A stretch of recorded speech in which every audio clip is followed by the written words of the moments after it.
Assalamualaikum warahmatullahi wabarakatuh. Innal hamdalillah nahmaduhu wa nasta'inuhu wa nastahdihi wa nastaghfiruh wa na'udzu billahi min shururi anfusina wa min sayyiati a'malina. Man yahdihillahu fala mudilla lahu ومن يضلل فلا هادي له أشهد أن لا إله إلا الله وحده لا شريك له وأشهد أن محمدا عبده ورسوله اللهم صل وسلم على محمد وعلى آله وصحبه والتابعين بإحسان إلى يوم الدين. أما بعد رب اشرح لي صدري ويسر لي أمري واحلل عقدة من لساني يفقهوا قولي. Yang pertama-tamanya, alhamdulillah, kita mengucapkan syukur kepada Allah Subhanahu wa taala. Segala pujian itu hanya milik Allah Subhanahu wa taala. Salawat dan salam ke atas junjungan besar Nabi kita Muhammad sallallahu alaihi wasallam dan juga ke atas ahli keluarga baginda dan sahabat-sahabat baginda seluruhnya. Tajuk kita pada malam ni ialah berkenaan dengan kemunculan batiniyah moden. Kemunculan batiniyah moden.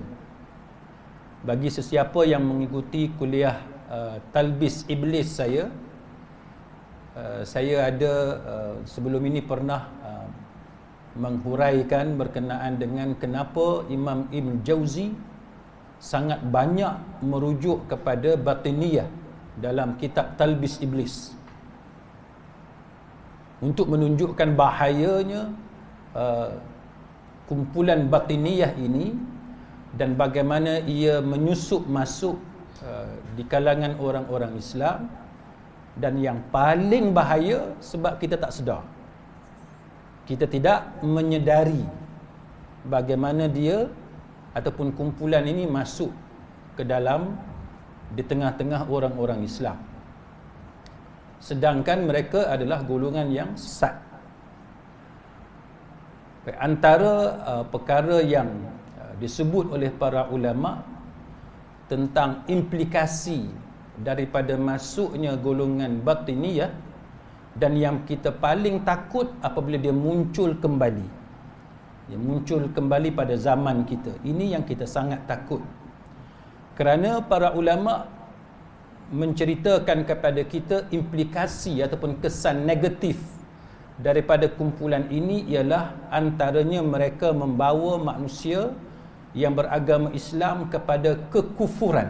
Na'udzubillah. Kan? Membawa manusia dengan akidah mereka yang batil, kufur, dan menyebabkan permusuhan, perbalahan sesama orang Islam. Ini yang sangat kita takut. Sebab kita orang Islam, hari Jumaat kita dengar khatib baca wa'tasimu bihablillah, kan? Wa'tasimu bihablillahi jami'a wa la tafarraqu. Berpegang teguhlah kamu kepada ajaran Allah kesemuanya, dan jangan kamu berpecah belah. Tapi mereka ini membawa permusuhan, dan permusuhan yang mereka bawa, mereka menggunakan ayat-ayat Quran dengan memberikan takwilan yang buruk, kan, yang salah. Dan mereka sangat suka menggunakan hadis-hadis maudhu', hadis-hadis palsu. Kalau tuan-tuan tengok dalam masyarakat kita ni, cuba tuan-tuan tengok kecenderungan, kan, kecenderungan para penceramah agama yang banyak menggunakan hadis-hadis maudhu', maka ini ada menunjukkan similarities, persamaan dengan apa yang pernah dilakukan oleh golongan batiniyah, kan. Kita tengok, oh ini maudhu', ini juga riwayat maudhu', jadi rupa-rupanya mereka ada persamaan. Ataupun mereka guna hadis-hadis yang sahih tetapi dengan memberi makna yang salah, dengan memberi syarah yang batil. Dan para ulama membuat kesimpulan tentang gerakan batiniyah ini, yang mana akhirnya mereka menentang kewujudan Allah.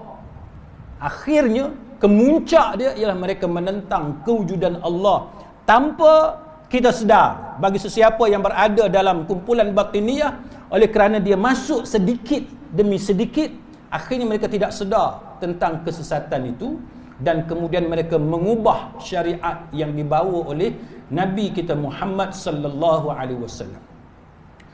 Dan mereka bersembunyi di sebalik slogan-slogan yang tertentu. Antara yang disebut oleh para ulama ialah bagaimana mereka bersembunyi di sebalik slogan kecintaan kepada Nabi dan keluarga Nabi. Kalau tuan-tuan tengok Syiah sebagai contoh, kan? Syiah sebagai contoh, mereka ni slogan mereka sangat-sangat menyintai Nabi dan keluarga Nabi. Tetapi mereka lah yang memusuhi sahabat-sahabat Nabi. Kan? Jadi ini antara perkara yang di-highlightkan oleh para ulama supaya kita berhati-hati. Ini antara disebut oleh Dr. Ghalib bin Ali Awaji dalam fiqh mu'asirah. Dia menceritakan tentang bagaimana tipu muslihat, kan, helah yang dilakukan oleh golongan batiniyah ini. Baik, jadi sidang hadirin mukminin, marilah kita pada malam ni kita lihat apa yang mereka lakukan. Yang pertamanya ialah Al-Imam Ibn Taymiyah rahimahullahu ta'ala menceritakan bagaimana tokoh-tokoh batiniyah melakukan permusuhan kepada orang Islam. Apa yang Ibn Taymiyah menceritakan ialah apabila mereka mempunyai kekuatan, bila mereka ada kekuatan, maka mereka akan membunuh orang Islam. Ini yang dilakukan oleh mereka. Tapi kalau mereka lemah, kalau mereka tidak ada kuasa, mereka akan berpakat dengan orang Islam. Kalau kita tengok dalam negara kita, tuan-tuan sekalian, kita boleh mencium kehadiran ini. Kita boleh mencium kehadiran ini. Apabila mereka menguasai tempat-tempat yang tertentu, jawatan-jawatan yang tertentu, maka kita lihat ada fatwa-fatwa yang kemudiannya berubah. Ini benda yang kita sangat takut berlaku dalam negara kita. Saya bagi contoh kepada tuan-tuan, kan? Saya bagi contoh supaya tuan-tuan sama-sama fikirkan apakah yang kita sebut ini benar ataupun tidak. Yang pertama, dulu kita tahu bahawa fatwa negara kita mengatakan bahawa untuk kita mengenali ajaran sesat, antaranya ialah kalau mereka mendakwa berkenaan dengan yaqazah. Tuan-tuan boleh tengok Google, banyak fatwa kebangsaan, termasuk fatwa di peringkat negeri-negeri sangat banyak. Apabila kita ada masalah dengan jamaah arkam, sehingga arkam diharamkan sebab kesesatan yang dibawa oleh jemaah arkam. Antara poin penting ialah kerana dakwaan yaqazah, iaitu mendakwa berjumpa dengan Nabi dalam keadaan jaga. Dalam keadaan jaga. Mimpi yang tu kita tak heran, tapi yang dalam keadaan jaga ni problem. Kemudian kita tengok hari ni muncul, kan, tarikat-tarikat tertentu yang didakwa sebagai tarikat yang muktabar, yang didakwa sebagai muktabar. Kita tak ada masalah kalau benar-benar muktabar, kita tak ada masalah. Tapi kalau mereka mendakwa muktabar, tapi apa yang mereka dakwa muktabar itu ada dalam ajaran mereka, yang mana fatwa-fatwa yang disepakati oleh para ulama tentang kesesatan ajaran itu, maka ini menghairankan kita. Ini menunjukkan kepada kita bahawa mereka sudah ada pengaruh di tempat-tempat yang tertentu, di tempat-tempat posisi yang strategik, sehingga kan fatwa yang dah meluas dalam negara kita yang kata contoh kesesatan adalah yaqazah, tiba-tiba fatwa itu boleh ditarik balik. Maka ini sangat pelik. Jadi kita kena hati-hati dengan perkara yang macam. Kita bukan nak tuduh mana-mana pihak, tapi kita minta supaya negara kita.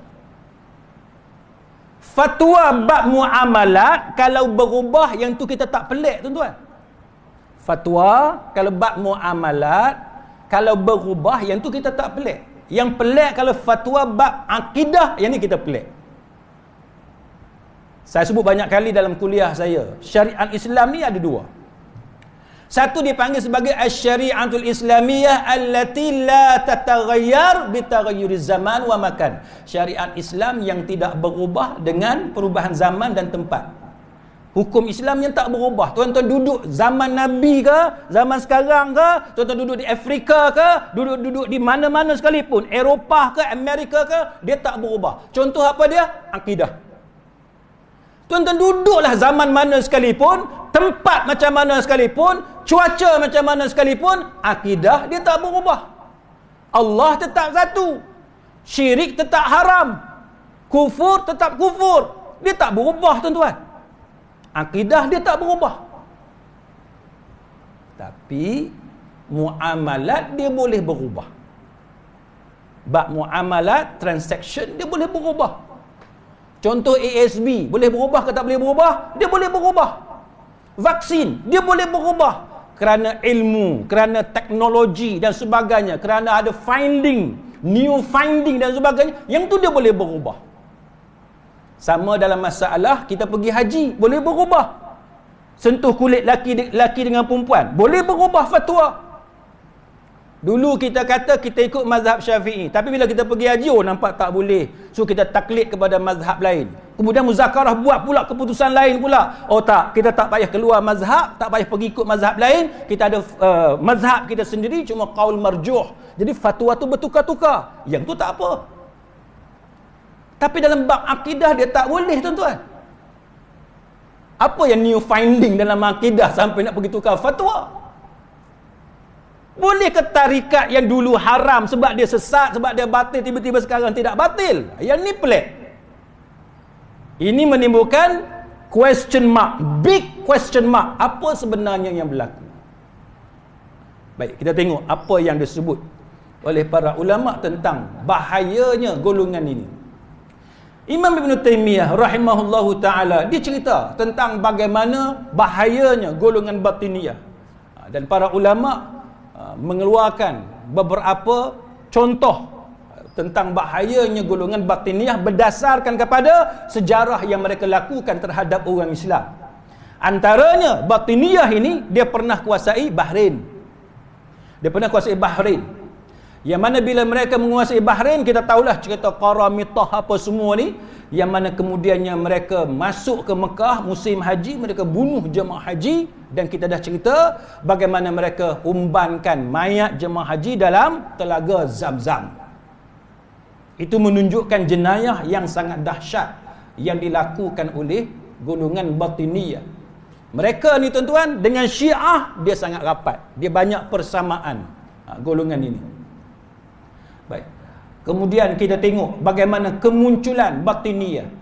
Batiniyah ni, tuan-tuan sekalian, sebahagian ulama mengatakan bahawa dia mulai wujud pada tahun sekitar 200 Hijri dengan 300 tahun Hijrah, kan. Yang mana pada waktu tu orang Islam sedang berkembang, orang Islam menang terhadap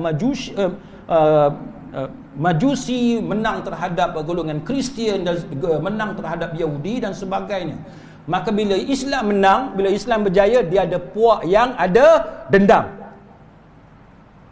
Dia akan sentiasa ada dendam, ada dengki.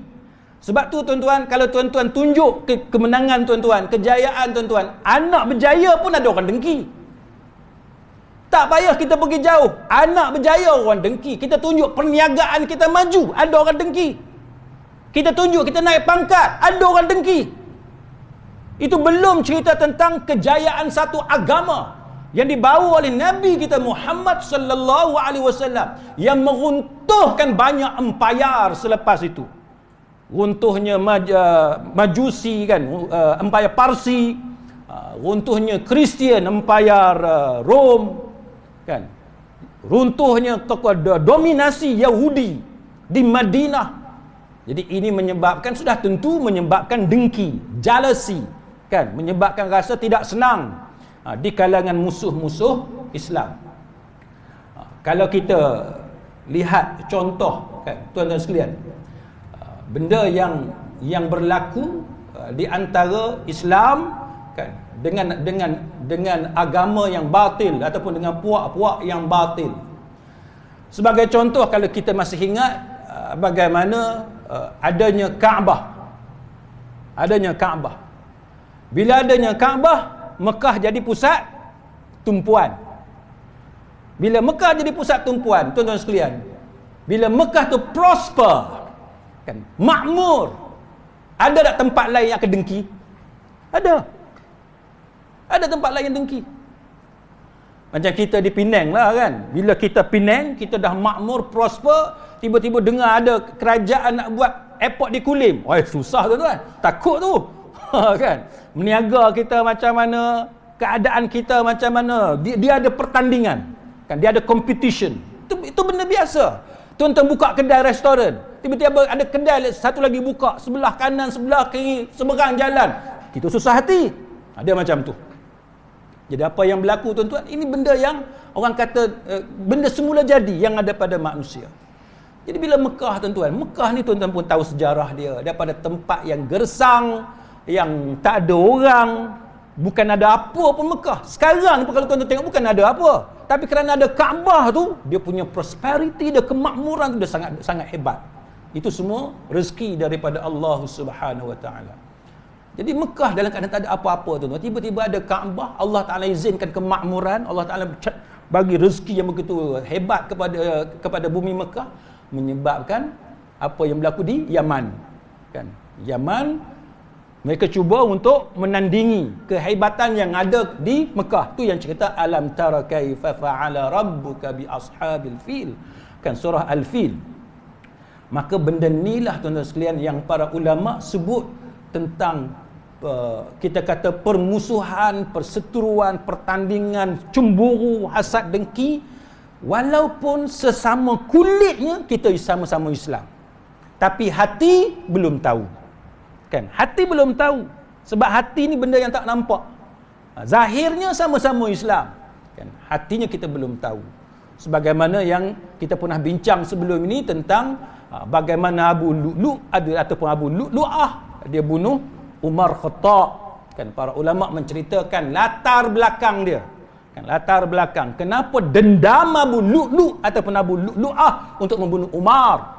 Dia ada kaitan dengan sejarah kejatuhan Parsi, kan, sejarah kejatuhan Majusi, terutamanya pada zaman Umar Khattab radhiyallahu anhu. Ini antara punca dia. Maka benda ni juga tuan-tuan sekalian kalau kita lihat bagaimana berlakunya apa yang dipanggil sebagai sejarah yang sentiasa berulang. Kan? Apa sejarah yang berulang? Contohnya Al-Imam Ibn Kathir rahimahullahu ta'ala menceritakan tentang sejarah Yaman. Kalau kita belajar tentang sejarah Yaman, kita tengok hari ni tuan-tuan, di Yaman, di Hadramaut, kan, ada puak-puak yang melampau. Tuan-tuan buka YouTube, tuan-tuan boleh tengok ada golongan yang buat celebration, sambutan, macam perayaan, pergi ziarah yang didakwa sebagai kubur Nabi Hud alaihi salam. Yang kita boleh tengok cara dia celebrate, cara dia raikan, cara dia buat upacara tu, tuan-tuan boleh tengok apa yang berlaku. Dia merupakan sejarah yang berulang, benda yang ada kaitan dengan Yaman. Contohnya Al-Imam Al-Bukhari, kan, dia bawa satu riwayat daripada Jarir bin Abdullah Al-Bajali, seorang sahabat yang terkenal, yang mana Rasulullah sallallahu alaihi wasallam dia kata kepada Jarir, baginda bersabda kepada Jarir, wahai Jarir, bolehkah kamu membuatkan aku ni gembira? Nabi kata, kan, buatkan aku ni gembira dengan menyerang Zulkhalasah, kan. Lalu Jarir kata, sudah tentu ya Rasulullah. Maka Jarir kata, aku berangkat dengan satu pasukan berkuda yang jumlah dia sebanyak 150 orang tentera. Jarir dia kata, Nabi suruh Jarir untuk musnahkan apa yang ada di Zulkhalasah.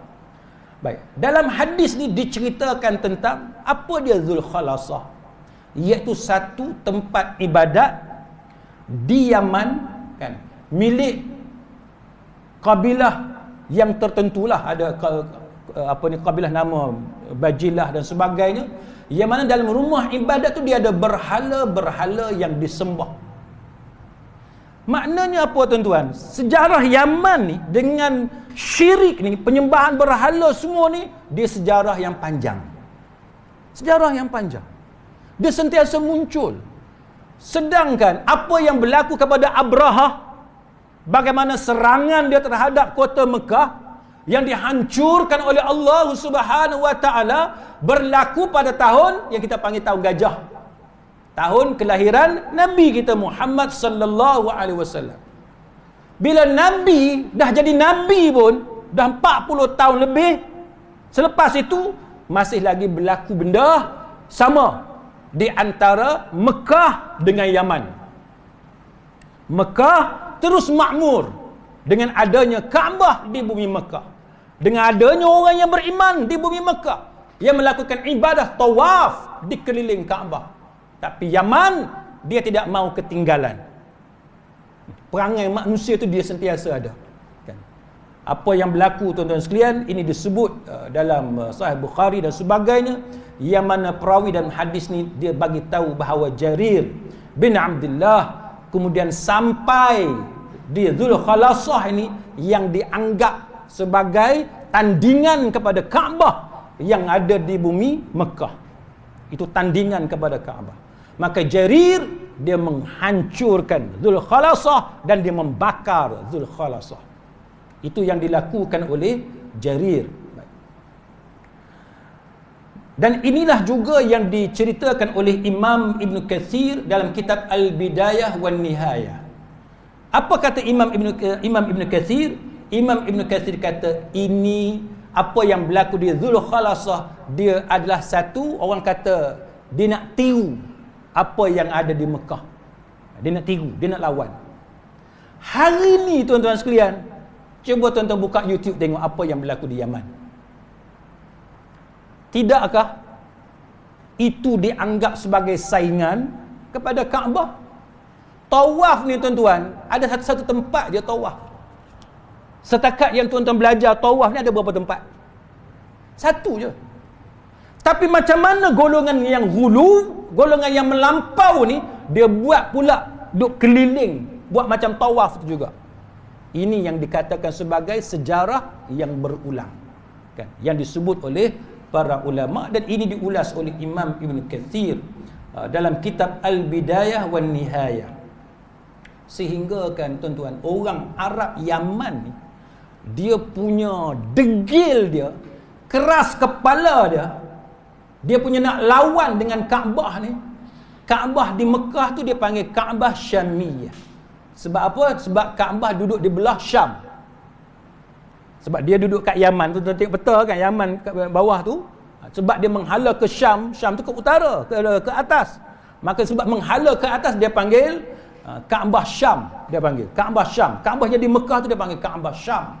Manakala Zulkhalasah dia panggil Kaabah Yamaniyah. Sebab apa? Sebab dia duduk di Yaman. Dia punya nak lawan tu tuan-tuan, perasaan dia tak mau ketinggalan, dia nak lawan, maka dia panggil ada dua Kaabah. Kaabah Syam dengan Kaabah Yaman. Dan dalam Sahih Bukhari juga Rasulullah sallallahu alaihi wasallam menceritakan bahawa maksudnya dalam bahasa Melayu kita, tidak akan jadi kiamat sehinggalah wanita-wanita suku Daus dia tawaf mengelilingi Zulkhalasah.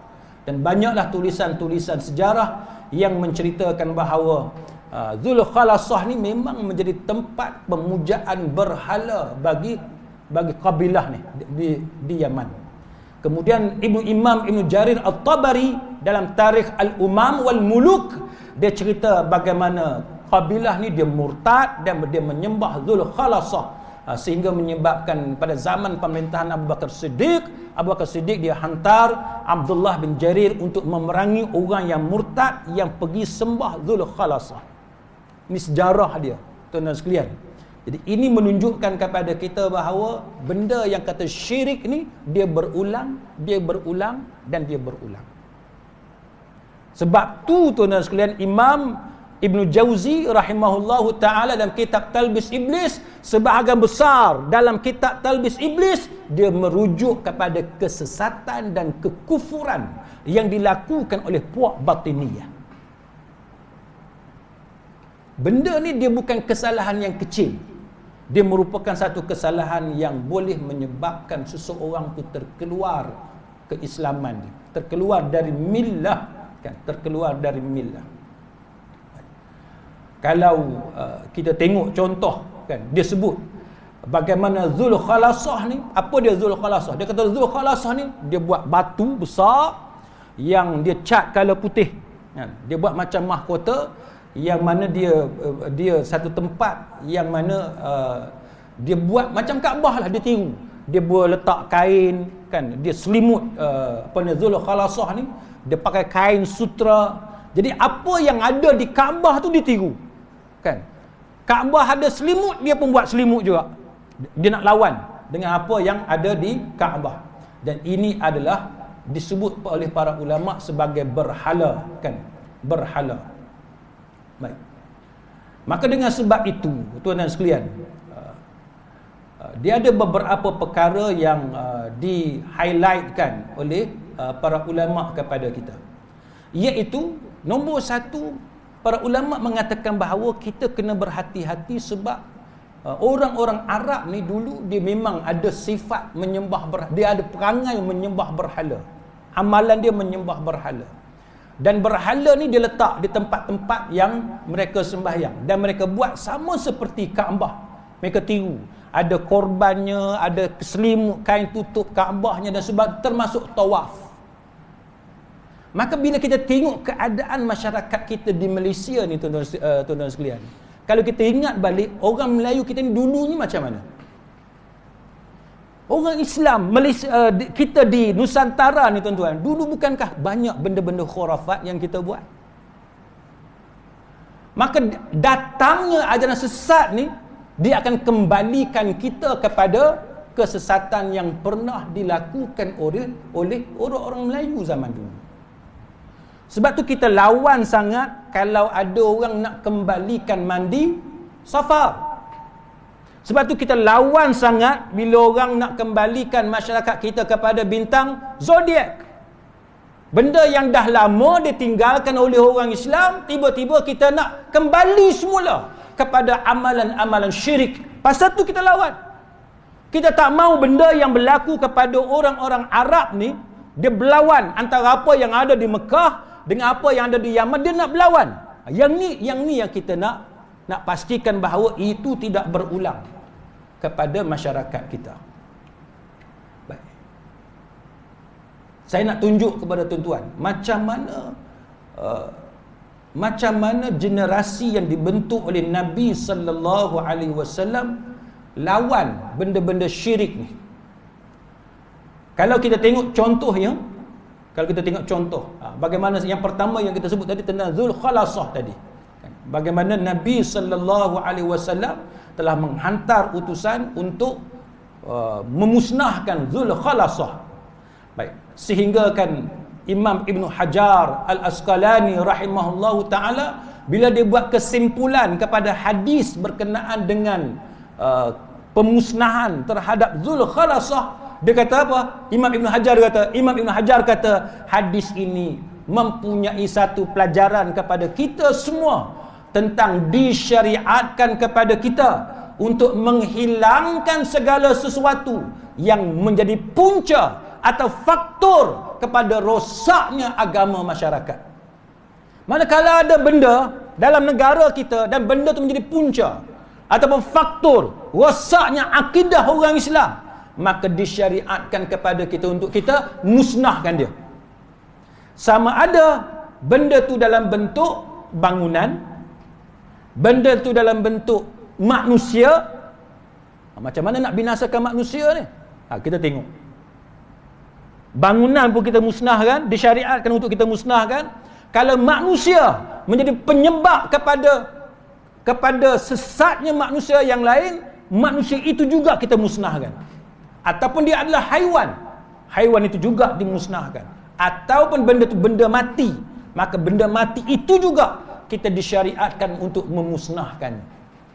Siapa yang kata ni tuan-tuan? Imam Ibn Hajar Al-Asqalani rahimahullahu ta'ala, yang merupakan ulama yang diwar-warkan sebagai ulama mazhab Syafi'i. Dia pun kata, kalau benda tu jadi punca kepada syiriknya manusia, maka yang tu kita akan musnahkan.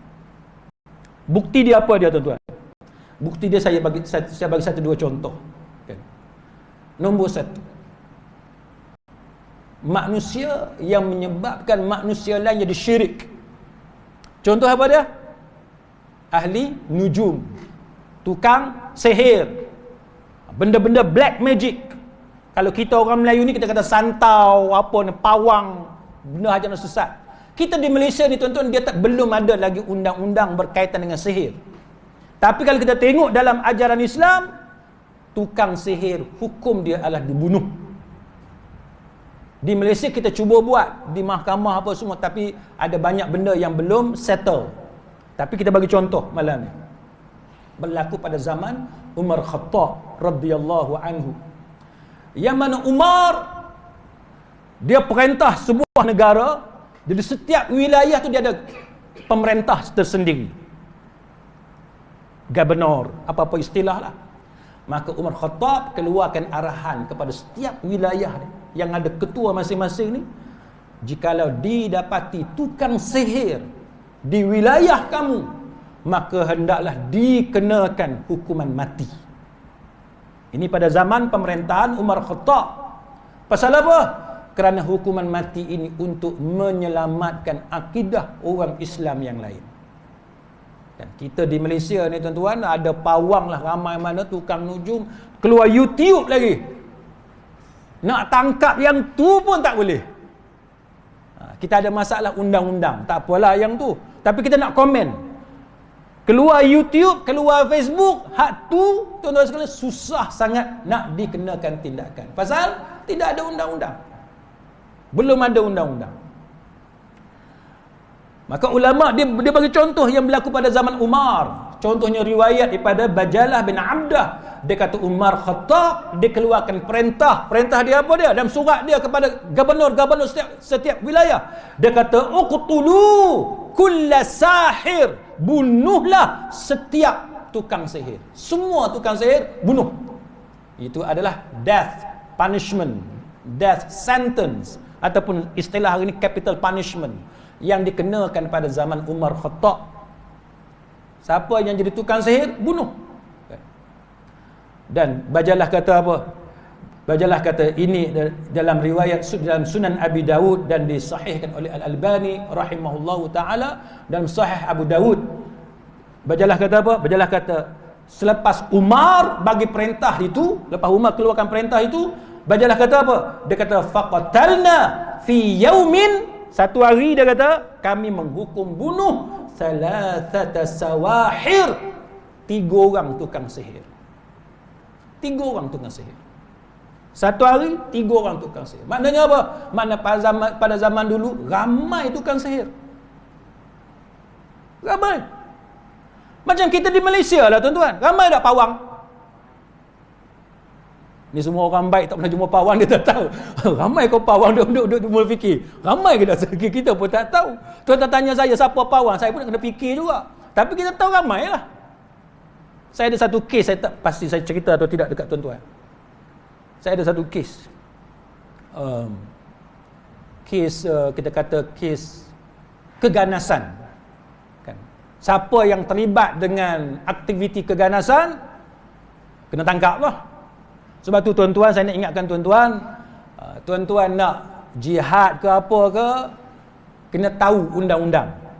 Kena tahu undang-undang. Nak komen Facebook, WhatsApp ke, nak share apa, nak forward apa, tuan-tuan kena tahu undang-undang. Sebab kalau tuan-tuan langgar undang-undang, nanti pihak berkuasa akan tahan tuan-tuan. Kalau found guilty, kalau convicted, maka kena masuk dalam lah. Jangan tanya saya pula, masuk dalam apa? Faham-faham lah, masuk penjara lah. Masuk penjara. Dia ada macam-macam. Ada yang masuk mahkamah, ada yang dipanggil sebagai undang-undang pencegahan. Dia panggil preventif. Preventif ni dia tanpa melalui perbicaraan. Baik. Jadi sebab dia nak selamatkan ahli keluarga ni tuan-tuan, jumpa Tok Bomo. Dia cerita kat saya dia habis 40,000. Saya kata kat dia, saya kata dekat my client ni, pasal apa sampai habis 40,000? Dia kata macam mana nak cari ahli keluarga hak hilang ni, nak cari kat mana? Saya kata takkan pergi tanya Tok Bomo. Dia kata, kami pergi tanya Tok Bomo? Saya kata, la ilaha illallah, pergi tanya Tok Bomo. Dah hilang ni, nak cari kat mana? Telefon tak boleh, apa tak boleh, pakai media sosial semua tak boleh. Last resort, sebahagian daripada kita jumpa pawang. Jumpa pawang ni tuan-tuan, benda yang boleh merosakkan akidah. Dan terbukti benda yang Islam larang memang benda yang tak baik, benda yang merugikan kita. Tak dan hari akhirat tuan-tuan, atas dunia dah rugi 40,000. Ingat senang-senang cari 40,000, boleh beli satu Myvi 40,000, Exia pun boleh beli 40,000. Jadi di Malaysia kita ni tuan-tuan, biasa orang kita jumpa pawang, jumpa dukun, yang mana golongan dia satu family dengan istilah sahir. Sahir. Maka pada zaman Umar Khattab, bajalah kata satu hari fi yaumin thalathata sawahir, mereka hukum bunuh 3 orang tukang sihir. Maka di Malaysia kita pun kita harap supaya beberapa mesyuarat, beberapa program yang dibuat sebelum ini untuk mewujudkan undang-undang berkaitan dengan tukang sihir dan yang sewaktu dengannya, tak kira lah santau ke apa ke, akhirnya menjadi kenyataan. Cuma dia masalah dari segi beban bukti, yang tu tak dapat capai kata sepakat. Walaupun ada pendapat kata kita ikutlah negara-negara Arab, contohnya Saudi dan sebagainya, yang dah ada undang-undang berkaitan dengan tukang sihir, yang black magic apa semua ni, tapi ada bantahan dan sebagainya. Jadi yang tu belum settle lagi. Kita harap insya-Allah dengan taufik dan hidayah Allah, dengan izin Allah Taala, insya-Allah negara kita akan ada undang-undang berkaitan dengan ilmu sihir ni. Jadi kalau kita boleh buat benda ni, dapat tangkap, kalau terbukti dia memang mengamalkan santau, ilmu hitam apa semua ni, hukum bunuh. Kan capital punishment, hukum bunuh. Sebab apa? Sebab dia menyesatkan ramai orang. Bukan sahaja bab akidah, tapi bab harta ni, pengeras. Bab pengeras, puluh ribu, ratus ribu orang sanggup bagi kereta, sanggup bagi harta, pasal dia orang ada banyak masalah, musibah, sakitnya, rumah tangga dan sebagainya. Jadi ini antara perkara yang berlaku zaman Umar, dan zaman kita pun ada benda-benda yang macam ni. Jadi para ulama mengatakan bahawa kenapa kita sanggup membunuh tukang sihir dalam agama kita. Dalam agama kita kenapa undang-undang dia bunuh tukang sihir? Kerana tukang sihir ni diangkat sebegitu mulia. Kan pawang, dukun ni diangkat sebegitu rupa sehingga kan masyarakat sanggup menghabiskan wang puluhan ribu dan sebagainya untuk mencapai cita-cita ataupun menyelesaikan masalah mereka dan sebagainya. Malah kita boleh tengoklah, dalam negara kita ni kadang-kadang boleh masuk TV pula. Kan? Boleh masuk TV. Tak mau sebut nama lah. TV3 pun ada. Nanti TV3 saman saya pula, janganlah saman. Kan? Tapi nak bagi contoh, saya bukan kata orang tu tukang sihir, tapi benda yang ditunjukkan dalam TV itu boleh membawa ke arah itu. Contohnya apa dia tuan-tuan? Tengok kepada tapak tangan. Yang ni tuan-tuan, tapak tangan ni tak payah tanya ulama besar pun, fatwa negara kita pun banyak dah. Silap jikalau kita melihat kepada tapak tangan untuk memberikan hukum yang tertentu. Tak boleh untuk membuat kesimpulan yang tertentu. Jadi kita harap TV-TV kita ni, TV3 ke, TV apa Al-Hijrah ke, apa ke, tak kiralah RTM dan sebagainya, bila nak jemput orang kata tokoh ataupun selebriti ataupun individu dalam bidang yang tertentu, kena ada tapisan. Kena ada tapisan. Ni dia tunjuk kata dekat tapak tangan ni ada 99 nama Allah. Ni ulama mana ajar? Tuan-tuan tak percaya tu, cuba tuan-tuan Google tengok video mana keluar. Video tu lah dia keluar. Dia kata kita nak halau jin, kita kena tepuk belakang orang yang kena rasuk jin tu itu dengan tapak tangan. Dia pun tunjuklah dalam TV tu. Kebetulan saya tengah buat kerja depan TV, tengok. Tepuk. Lepas tu dia kata, apa rahsia? Kenapa kita diajar untuk menghalau jin menggunakan tapak tangan? Sebab dia kata pada tapak tangan kita ada 99 Asmaul Husna. Saya kata, mana ada? Aku cari tak jumpa pun. 99 Asmaul Husna kat tapak tangan. Saya duk tengok, mana ada? Dia kata ada, dia kata. Dia tahulah kita pun mesti tanya-tanya mana ada Asmaul Husna dekat tapak tangan. Dia kata, cuba tengok dekat tapak tangan. Tapak tangan yang pertama ada 18. Satu, lepas tu V terbalik. Saya ada. Satu dengan V terbalik. Ada tu? Tuan-tuan kalau tak ada tu naya. Kan? Satu tu 18. Satu dengan V terbalik tu 18. Angka dalam fil lughatil arabiyyah, dalam bahasa Arab. Satu lagi 81. V terbalik mula-mula, lepas tu satu. Tu 81. 18 campur 81 berapa? 99 tu, itu menunjukkan 99 Asmaul Husna. Saya tepuk dahi. Saya tepuk dahi. Macam ni kualiti masuk TV3.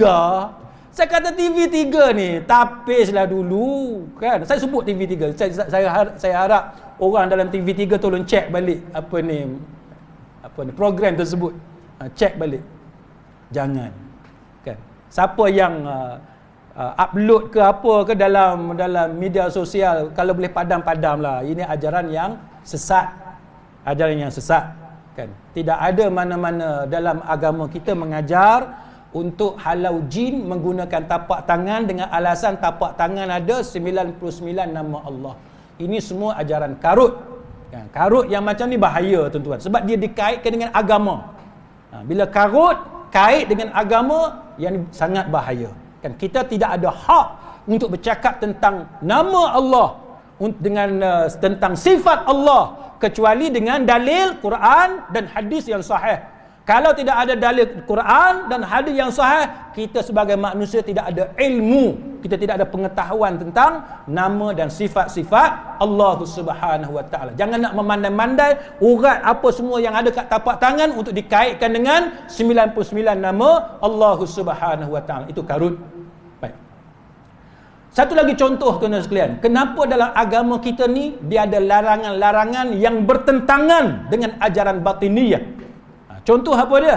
Iaitu meratakan kubur. Islam ajarkan kepada kita ratakan kubur. Kalau nak naik pun sejengkal. Tak boleh ada binaan. Puak batiniyah daripada zaman dulu sehingga hari ini, tuan-tuan sekalian, mereka menjadi golongan kuburiyun. Golongan kita panggil penyembah kubur. Mereka buat binaan, mereka buat celebration, perayaan dan sebagainya, ada majlis macam-macam. Kalau kita tengok, ini macam perayaan. Orang begitu ramai pergi. Ada apa? Kita boleh tengok dengan bunganya, dengan gambarnya, dengan menyanyi, dengan alat muzik. Ini adalah bertentangan. Termasuk bertentangan dengan mazhab Syafi'i. Jadi kita pun tak fahamlah negara kita ni mazhab apa sebenarnya. Kalau kata mazhab lain, dia kata mazhab kita mazhab Syafi'i. Bila kita tengok mazhab Syafi'i pun kata tak boleh dibina binaannya macam tu. Ini kita pelik. Contoh, tuan-tuan sekalian, Abu Hayyaj Al-Asadi, dia kata satu hari Ali bin Abi Talib, yang ni ada dalam Sahih Muslim. Tuan-tuan boleh rujuk dalam Sahih Muslim.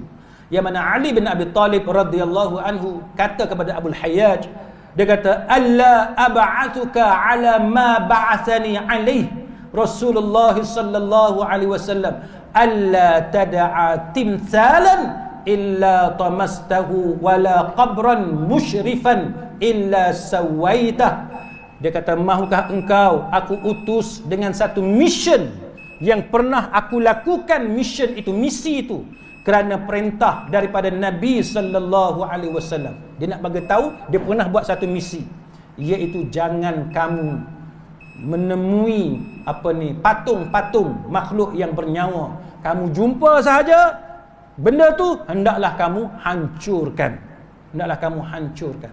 Dan janganlah kamu menemui makam kubur yang ditinggikan lebih daripada sejengkal, kalau mengikut para ulama syarah hadis ni, kecuali engkau ratakan dia. Ini perintah yang disebut oleh Nabi sallallahu alaihi wasallam sebagaimana yang dinyatakan oleh Ali bin Abi Talib radhiyallahu anhu.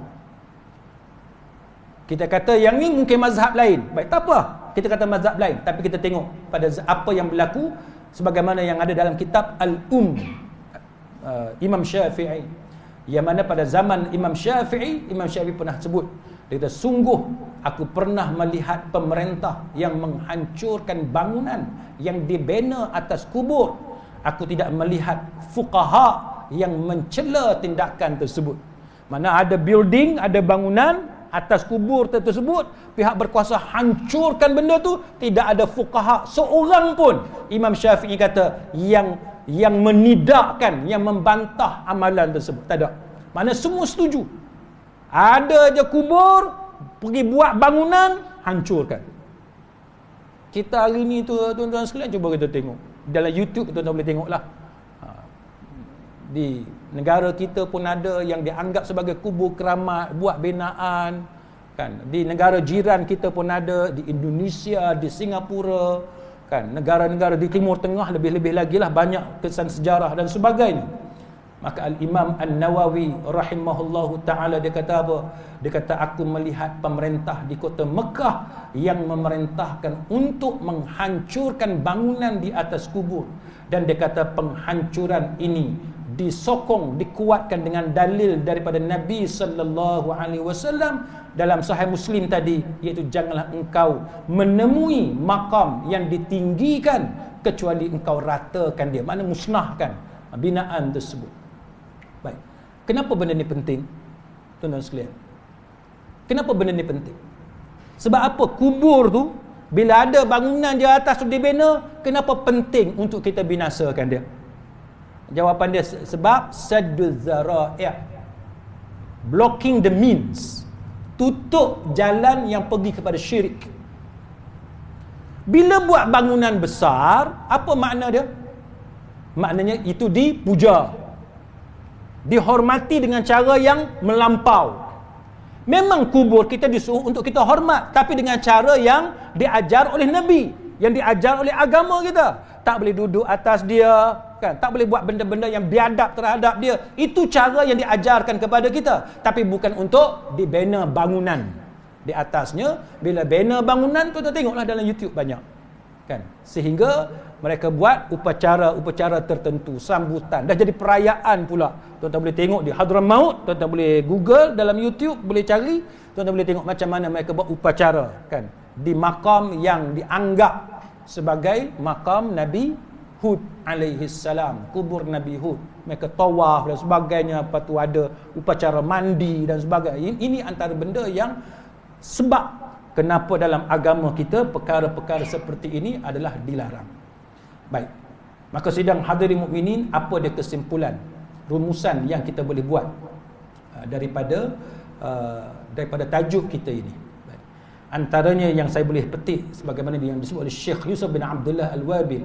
Dia kata apa tuan-tuan? Dia kata bahawa akhir zaman nanti akan muncul banyak benda-benda yang kita kata sebagai benda-benda syirik, yang dahulunya berlaku, yang ditentang, yang dicegah, kemudian dia timbul semula kan, dia timbul semula. Maka dia bagilah contoh yang mana berlakunya semula peristiwa-peristiwa ini.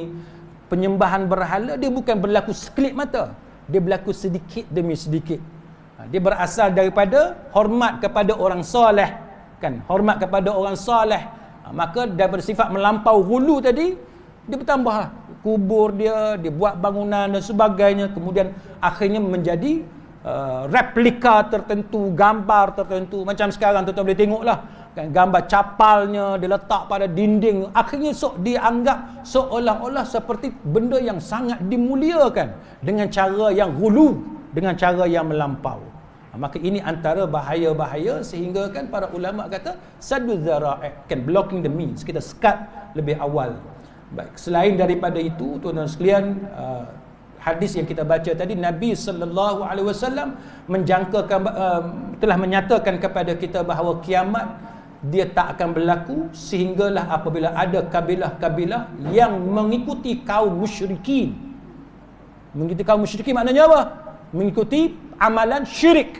Mengikuti amalan syirik termasuk penyembahan berhala, kan, penyembahan berhala. Dan benda ni hari ni yang kita dapat saksikan perjalanan ke arah itu. Baik, maka selain daripada itu, para ulama juga mengatakan bahawa semua ini adalah ulangan kepada sejarah. Benda yang sentiasa berulang. Benda tu berlaku, dapat dipadamkan, dapat dicegah, lepas tu dia muncul balik. Lepas tu dicegah, dia muncul balik. Maka itulah perkara yang menyebabkan kita sebagai orang Islam perlu berjuang. Ini ujian daripada Allah. Maka mudah-mudahan setiap perjuangan kita untuk mentauhidkan Allah Subhanahu wa taala, membasmi amalan-amalan syirik ini, Allah Taala bagi pahala sebaik-baik pahala kepada kita semua, insya-Allah. Kita pohon taufik dan hidayah daripada Allah Taala.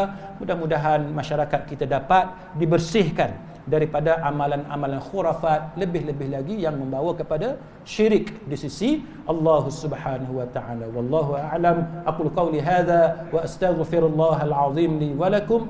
Wassalamu alaikum warahmatullahi wabarakatuh. Subhanakallahumma wa bihamdik asyhadu an la ilaha illa anta astaghfiruka wa atubu ilaik.